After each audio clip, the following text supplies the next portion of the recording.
we're going to be talking about a matrix, the breakaway plan, the unilevel, the binary, the hybrid, and then several other gimmick type plans on this call. But we're going to start off with the matrix because it seems like kind of a basic place to start, and it's a great, visually the matrix is the most simple type of plan to demonstrate or to visualize on paper or on a screen like we're showing tonight. Basically, you have yourself at the top, little star-bellied Sneetch here, for those Dr. Seuss fans. Here's a star-bellied guy, and he's got 3 distributors placed on his front line. We're going to say this is a him. It looks a little masculine here. So he's got 3 distributors placed on his front line, and each of those have 3 distributors placed on their front line. This is a 3x2 matrix, meaning you put 3. 3 is the number of people per level, and 2 is how many levels deep. So 3 by 2, you go 3 wide, 2 deep. Okay, so that's the 3 by 2. Now we'll go to a 7 by 2 over on the right hand side here with 3 by 2s on the left. The 7 by 2 is on the right. So we got 7 people now on the front generation and 2 on each of their groups. Or excuse me, this isn't a 7 by 2. 7 by 2 means I have to kind of sketch this out. 7 by 2 is 7 on the front line, and then there's 7 on the second generation, but it's only 2 deep. So our graphic doesn't really represent that, but we didn't have space to put the 7 down there. So you 7 on the front line, 7 on the second generation, and it's only 2 deep. Now, on a I have down listed at the bottom of this page the most common matrix configurations that I've seen in the industry over the last 15, 20 years. We got the 2x9, the 2x12. Those are very common. The 3x9 I've seen.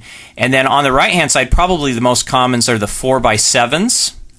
We do have a very popular 5x7 in the industry that is the one that has, the only one that's really survived, and the 7x2 matrix. So this is basically how the matrix pans out over, and now there's many other types of matrices, but basically all you have to look at is the 2. The first number here represents how many people wide, and the second number represents how many deep. So wide and deep, not deep and wide, deep and wide, but wide and deep, like the song. Wide and deep.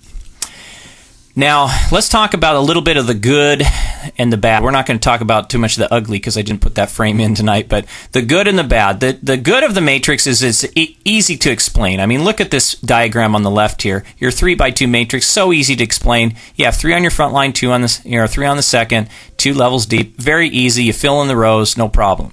Okay? Great. It looks great on paper. You can show people how, you can, if you fill out this 7x2 matrix, or if you fill out this, better yet, like a 3x12 matrix, where you get some really heavy numbers on the 12th generation, you're going to be making $20,000 per month. Okay? So it looks great on paper. And the spillover factor. With a matrix, you'll see here that we have these individuals on the front line, and I'm going to get my handy little pointer here. We got these individuals on the front line, okay? And they each have people underneath them. Well, typically what happens is you in the matrix, let's say you sponsor these first 3. 1, 2, 3 people are your personal sponsorships. And let's say that you're a top leader. You're going to sponsor more than 3. You're going to sponsor, let's say you sponsor 20. So you sponsor number 4 here, 5, 6, 7, 8, 9. You just keep going, 10, 11, 12. You sponsored 12 people already. And nobody else has sponsored anybody yet. Now, your idea is, wow, I sponsored 12. I filled up my first 2 generations. If everybody else sponsors 12, I'm going to push this baby out to my 4th, 5th, 6th generation. I'm going to fill that up, and I'm going to start making some great money. In theory, that's great. It's wonderful theory. The problem is when people are getting something for nothing, typically what happens is they start not doing anything. They get lazy. The bad is that it starts to breed laziness. So spillover is a good thing. Spillover is also a bad thing. It's a good thing for the lazy person. It's a bad thing for the person who's hardworking because they're losing out on commissions that should be theirs. So anytime you reward the lazy distributor for inactivity, that can breed kind of a culture of laziness, and it really can hurt some feelings. The people who work hard feel like they're getting ripped off. The people who aren't working at all are getting paid, and it creates a really strange incentive there. So it gets kind of weird. And then the third thing, and this is the number one reason that I avoid the matrix plan, is the matrix plan has a very horrible track record. No company has ever survived the matrix plan. No company has ever survived the matrix plan. That should be reason enough to grab your wallet and run when you see a company that has a matrix compensation structure. However, what you're going to find, there is one company that has a matrix, and we'll talk about that a little bit later. There's one company that has survived over the course of the years with a matrix plan, but it doesn't really behave like a matrix. It's more like a unilevel plan because of the way it's structured. It's a 5x7. It's very wide and very deep, so it's a little bit more like a unilevel. So we'll kind of skip over that. Just suffices to say that there aren't many companies out there that will ever survive the matrix compensation plan.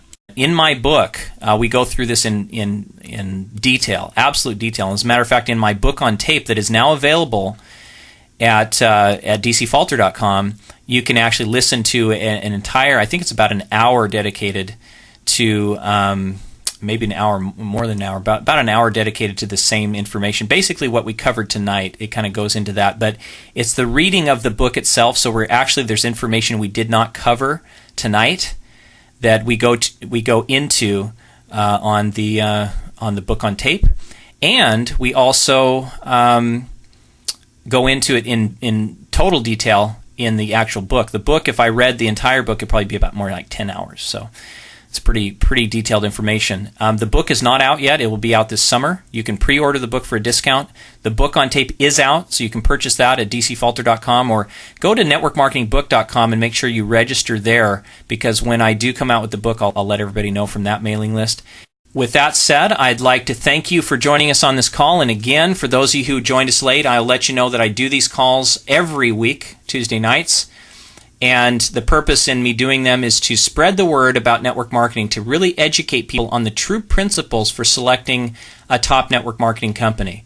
If you're already in a company and you're doing well and you like it, and based upon the principles we taught tonight, you feel like, wow, I'm even more sure that I'm involved with a great company now, thanks to what Darren said, more power to you. I hope that you become a millionaire in that company. I hope that you become a top leader, and that you are, we meet somewhere on the beaches of the world or at a seminar, top network marketing seminar somewhere, because you deserve it if you're taking that company and sharing it with people in the product. If you're looking for a company, we'd love to talk to you. That's one of the reasons we do the seminar, is because we want to find intelligent, ambitious people looking for a top company. I feel that I've picked a great one, and I'd love to work with you in that. Or the person, get back with the person who referred you to this webinar and talk with them. And third reason we do this is we just want to give back to people. We've been very blessed in this industry, and we want to give back. So thank you so much for joining us on this webinar. For those of you who would like to ask some questions, I'm going to open up the line just for a few minutes to take just a couple of questions. We're going to unmute the call right now.